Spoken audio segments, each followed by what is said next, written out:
5h40 dans le retour à Choix Radio X. Il y a une nouvelle, Jérôme, moi qui, je sais pas pour toi, mais moi ça m'a fait virer de sur un petit peu aujourd'hui. Peux-tu nous la rappeler, s'il vous plaît? Il y a beaucoup de parents qui, je sais, comprendront pas pourquoi on va honorer demain Pauline Marois, qui a été longtemps au pouvoir, on le sait, avec le PQ, qui est un peu la mère des CPE, les centres de la petite enfance. Et demain, à Toronto, elle va recevoir un prix de la Ontario Coalition for Better Child Care. Et le groupe désire ainsi souligner le travail qu'elle a accompli dans la mise en œuvre des centres de la petite enfance au Québec. Le sentiment qu'à Toronto, ils ont peut-être besoin de se faire renseigner un peu sur ce que c'est vraiment que les centres de la petite enfance, sur l'enfantianisation de la vie des parents que ça a créé avec des listes d'attente qui n'existaient pas avant, pour un service qui n'est pas vraiment meilleur qu'avant et qui coûte plus cher qu'avant. Mais qui donne des jobs à 100 000 et plus aux administratrices de CPE. Je suis content que tu dises administratrices parce que c'est généralement ça qui se passe et qui fait en sorte que si t'es pas du côté public et que t'es du côté privé, tu te fais écœurer de plus en plus justement par les administratrices publiques qui aiment bien ça taponner dans leur gang. Il y a peut-être d'autres affaires qu'il faudrait connaître sur le CPE pour les gens de Toronto. On s'est dit qu'en jasant avec le Doc Mayou, ce serait peut-être pas bête. Salut, Doc. Bonjour, messieurs et madame. Salut. Allô. Doc, ils vont donner un prix à Pauline Marois pour les CPE du Québec. Ils vont faire ça en Ontario. Bon. Comment tu l'accueilles, celle-là? Premier point. Ouais. Les centres de la petite enfance pour les enfants de 3 à 5 ans qui sont enfants uniques, c'est absolument excellent. Parce que ça devient un endroit de socialisation. Par contre, pour les bébés de 6 mois à 2 ans et demi, c'est un crime contre l'humanité que de domper ces bébés-là, ces très jeunes enfants, dans les garderies d'État de Pauline Marois. Explique. Parce que on les prive de la possibilité d'établir un lien maternel significatif par la prise en charge de bonnes femmes multiples. Alors, un bébé, un très jeune enfant, ça a besoin d'une femme maternante. Que ce soit celle qui l'a accouché ou pas, ça n'a aucune espèce d'importance. Alors, le tout petit, le bébé, va appeler maman, la femme qui va s'en occuper de façon satisfaisante. J'ai bien dit la femme maternante qui va s'en occuper. Ça peut être la voisine, ça peut être la grand-mère, ça peut être une tante, ça peut être une grande sœur, ça peut être une femme au foyer qui a décidé de se recycler en nourrice permanente. C'est tout ça. Donc, c'est ça l'idéal pour un jeune bébé pour vous, c'est de la confiance. Non, c'est pas l'idéal. De confiance. C'est primordial. C'est pas un idéal. C'est essentiel, primordial. Faute de quoi, vous venez de vous abonner à un enfant problématique. Mais un enfant qui ne fera jamais confiance ni aux autres et qui n'aura pas confiance en lui. Le gouvernement ça fait un futur drogué, un futur alcoolique, un futur gambler, une jeune fille qui va manifester une sexualité précoce, etc. C'est ça, Doc, mais le gouvernement encourage pas ça. Et j'allais oublier le plus important. Ouais.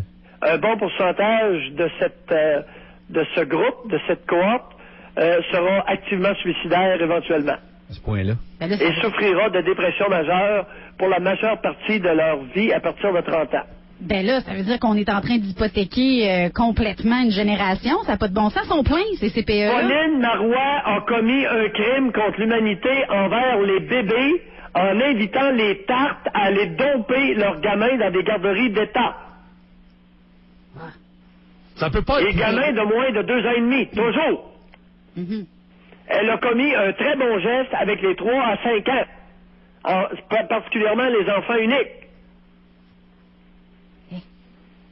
Et la pire affaire là-dedans, Doc, outre ce que tu viens de donner, c'est pas aussi d'avoir inculqué dans la tête du monde que, regarde, c'est pas grave, l'État va s'en occuper, nous autres, on est capables, comme de Pauline Marois est la reine des tartes québécoises. Définitivement la reine des tartes. Surtout sur le plan politique, là, je connais Elle pas est la tarte en chef des tartes du Québec. Elle est travailleuse sociale de profession. Elle savait très bien ce qu'elle faisait. Elle connaît les conséquences. Ce qui est grave dans son cas, c'est qu'elle a une formation de travailleuse sociale. Elle connaît. Elle sait très bien ce à quoi je réfère. Elle le sait. Et elle l'a mis de côté. L'espèce de sans cœur. C'est quoi qui motive quelqu'un qui connaît des conséquences pareilles, que vous avez dit tantôt, Doc, d'y aller malgré tout? Ses intérêts personnels. Lesquels? Monsieur Gass. Dans le genre? Demandez-lui. Demandez-lui. Ses intérêts personnels, c'est évident. Nous vaquons tous quotidiennement nos intérêts personnels. Et elle le fait, elle aussi. Elle n'a jamais vaqué aux intérêts de la collectivité en posant ce geste pour les bébés. Jamais de la vie. Elle a vaqué à ses intérêts personnels. Je pense ça, je m'excuse, Doc, je vous suis pas, là. En quoi est-ce que ça sert les intérêts personnels de Pauline Marois que des enfants de 6 mois et plus aillent dans des garderies? Bon, alors, M. Gass. Ben, explique-moi, Doc, c'est pour ça qu'on t'appelle. Non. Je vous demanderai. Quel impact? Quel était l'objectif visé? L'objectif visé, chers amis, était de libérer les tartes afin que les tartes aillent travailler, paient de l'impôt et grossissent la caisse de l'État afin que le PQ puisse dépenser plus d'argent à la fin de l'année. Est-ce que je me trompe? Ça ressemble un peu à ça, en effet. C'est simplement ça, les copains. Pas bien compliqué, là. Donc, au nom Le PQ a toujours considéré la collectivité québécoise comme étant un troupeau d'imbéciles. Est-ce que je me trompe? Ah, ça, là-dessus, regarde, le Bloc, c'est pareil On aussi. est meilleur que vous autres, on est capable. Le Bloc, merci, Jérôme. Eux autres, ils savent ce qui est bon pour nous autres. En plein, c'est ça. Alors, c'est une attitude condescendante, méprisante, qu'a cette petite élite intellectuelle. J'ai bien dit petite. Petite élite entre guillemets. Petite élite entre guillemets. Quelle petite chance. Imagine le bloqueur en chef, toi. Imagine le bonnet. Y a-t-il un individu plus petit que le bonnet au Québec?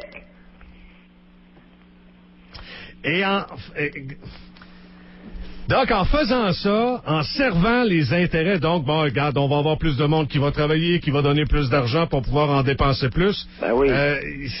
Et de cette façon-là, en sacrifiant une génération, ce qui est ton point. Oui. Ce qui est ton point. Définitivement, et jamais je ne reculerai là-dessus. Je connais suffisamment bien l'être humain. Écoute, ça fait quand même 29 ans. J'ai beau avoir été suspendu auprès des enfants et des adolescents. Ça fait 29 ans que j'écoute des enfants, des adolescents et des adultes me parler de ce qu'ils vivent en dedans d'eux. Et ça donne que je me suis toujours intéressé au psychisme humain et à son développement. Alors, je sais ce que je dis. Croyez-moi pas, je m'en contrefous. Je sais ce que je dis. Ça traduit quoi? Et Pauline Marois, si elle n'est pas contente, qu'elle m'intente une poursuite pour diffamation. J'irai vous expliquer en long et en large ce que je veux dire. Et vous allez voir les nouvelles études. Vous allez voir la violence et la rage chez les bambins maintenant âgés de 10-12 ans qui ont été calissés dans les garderies de Pauline Marois à l'âge de 9 mois. Allez les regarder pour le fun. Premièrement, il n'y en a pas un qui sourit. Jamais. Ils ont tous, tout à fait par hasard, perdu le sourire. Ah bon?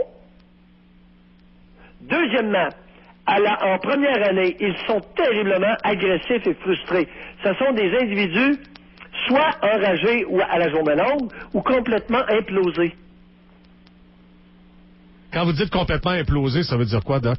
Ratatinés, recroquevillés sur eux-mêmes. Sur eux-mêmes, OK. Puis là, à 9-10 ans, j'ai pas d'intérêt, j'ai pas de goût de vivre. Je pense me planter les ciseaux dans le cœur. Ah, c'est ça. C'est chic. C'est là que les idées suicidaires progressent. Et à 11 ans, 12 ans, demandez aux trafiquants de drogue, interviewez des trafiquants de drogue. Qu'est-ce que vous attendez à Québec? Vous en avez plein de trafiquants de drogue. Pourquoi ne pas en interviewer de façon anonyme et leur demander quelles sont leurs cibles favorites au niveau des cours d'école? Les petits 12 ans, tu sais, les petits 12 ans là, qui ont l'air un petit peu abandonnés, recroquevillés. Et de plus en plus, c'est les petites 12 ans. Et ça, Doc, c'était des conséquences qui étaient faciles à voir pour quelqu'un qui s'y connaît? Oui. Une travailleuse sociale? Lâchez-moi la cigarette, gang de cave, et intéressez-vous au cannabis à Québec. Alors, regardez à quel âge ça commence. Ça commence tout à 12 ans. Mais encore là, Doc, c'était des conséquences pour quelqu'un qui s'y connaît comme une travailleuse sociale, des conséquences qui étaient facilement prévisibles. Exact. Oui. Tout à fait. Ça tout à fait traduit d'accord avec quoi toi. de la Oui. nature de la personne qui prend une décision en toute connaissance de cause Oui. que de le faire justement en sachant que ça va avoir cet effet-là? Ça traduit quoi Ben oui. de la personne qui prend cette décision-là? Ben oui. Qu'est-ce que ça démontre? José Land, je vous dis quelle est la tarte en chef des tartes du Québec. Sur le plan politique... Sur ce oui. point-là précisément. Pour ce qui est du reste, c'est une bonne gestionnaire, c'est une femme intelligente. Bon, ils n'ont pas de problème là. Mais raison de plus pour affirmer qu'elle commet un crime contre l'humanité. Elle est intelligente, elle est érudite, elle est formée dans le domaine, puis elle fait ça. Puis en plus, il y a une gang de bozos Toronto qui disent « Hey, bravo, toi tu l'as l'affaire, la nouille. Hey, puis, » tout géante. le Canada anglais veut même s'inspirer de ce système-là. Je pense que c'est Jack Layton qui parlait de ça pendant la campagne. Stéphane Dion aussi en a parlé, je pense. C'est spécial. Ouais. Ça existe-tu C'est ailleurs très dans le monde? spécial. Ce type de garderie-là, Doc, savez-vous?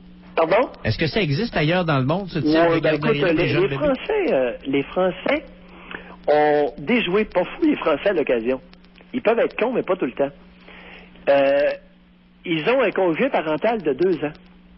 Congé maternel de 2 ans. Sauf erreur de ma part. Alors, ça vient circonscrire assez bien les imbécilités à la marois. C'est ça, parce que... Au moment où le petit gamin a 2 ans, il y a un lien maternel beaucoup plus solide qui est établi. Exact. Tu sais, il y a un lien de confiance. Le Flo est capable de faire la différence entre ça, c'est ma mère, puis ça, c'est la personne qui s'occupe de moi. Ben oui, puis là, il va appeler ma mère celle dont il est sorti. Ben, c'est ça. Il n'appelle pas ma mère celle qui lui donne le biberon tous les jours, mais qui n'est pas sa mère biologique. Ah ben, ce qui me renverse depuis des années, ça fait 29 ans que je suis témoin de ça. C'est sûr que j'en ai vu des choses. Et c'est les petits gamins d'1 an et demi qui appellent la gardienne maman. Et là, la tarte est en beau, Chris. Tu comprends? Là, elle a le faux cul. Et savez-vous qu'est-ce qu'elle fait dans bien des cas? Elle va changer l'enfant de garderie. Moi, avec les garderies d'État, parce que là, les enfants viennent tous foquer. Mais dans les garderies familiales, il y a toute une série de tartes qui magasinaient, à venir jusqu'à il n'y a pas trop longtemps, les gardiennes. Parce que dès que l'enfant appelait la gardienne maman, elle était en beau maudit, elle, là, la nouille, là. Parce que je vous le dis, les tout-petits, ça l'appelle maman, pas la génitrice, pas celle qui l'a accouché, celle qui s'en occupe avec affection. Ouais, ça, on a... J'ai l'air d'un innocent après-midi à vous dire des choses aussi niaiseuses. Il faut revenir au jeu de base, comme disait Régent Houle. C'est ça, c'est l'enfant. Dans le fond, c'est l'enfant. Je suis le Régent Houle de la psychiatrie. Les jeux de base. Hey, Doc. Oui. On se repogne, OK? Salut. Bye. Allez. Doc Mayou, donc, hey, Pauline Marois va être couronne.